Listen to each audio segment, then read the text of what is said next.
আমিনার বিয়ে হয়েছে 5 বছর। আমাদের কাছে 1 মাসে চিকিৎসা করে আলহামদুলিল্লাহ গর্ভের সন্তান আসছে, তাই তো? তো বিয়ে 5 বছরের মধ্যে আপনি তো ভাই বিদেশে থাকতেন, তোমার কি কি সমস্যা ছিল?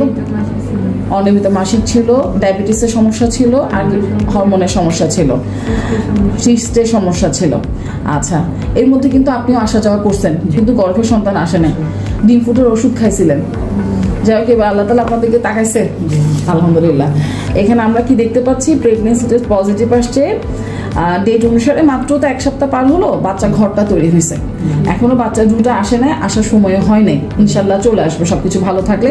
আপনি যে সিস্টটা নিয়ে চিন্তিত, সেই সিস্টটাকে আমরা এখানে ঠিক সিস্ট বলে নাই, বলছে যে ডিমের থলিগুলো একটু ভালো ভালো বোঝা যাচ্ছে। এটা আমরা বলছিলাম যে ডিমের থলির দুর্বলতা আছে, ডিমের থলিগুলোতে কিছু ডিম তৈরি হয় যেগুলো দুর্বল ডিম, যেগুলো মাসিক হয় করতে পারে না, অথবা মাসিক করতে পারলে বাচ্চা দেওয়ার ক্ষমতা ছিল না এদের। আল্লাহর রহমত ওষুধের মাধ্যমে এগুলো ডিমগুলো সবল ডিমে পরিণত হয়েছে, সিস্টগুলো সবল ডিমে পরিণত হয়ে এখন একটা সন্তানের রূপ নিচ্ছে।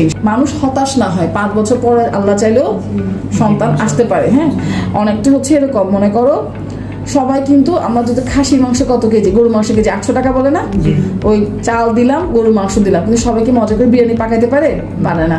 দেখবা মার হাতে বিরিয়ানি সেরকম সুস্বাদু হয় না। ঠিক তেমনি দেখা যাবে ওষুধগুলো সবাই দিচ্ছে কিন্তু কাজ করতেছে না, কারণ হয়তো ভিতরে কিছু হরমোনের সমস্যা, ডায়াবেটিসের সমস্যা, অন্যান্য কিছু সমস্যা। তোমার হাজবেন্ডেরও কিছু, আপনারও কিছু কি সমস্যা ছিল, ওটা আমরা চিকিৎসা দিছি, আলহামদুলিল্লাহ হয়ে গেছে। তো এখন আমাদের ও বলতেছে এখন ওই মুহূর্তে একটু তলপেটে হালকা ব্যথা আছে, তো এই ব্যথার জন্য আমি ব্যথার ওষুধ দিব না, একটু ইনফেকশনের ওষুধ দিব।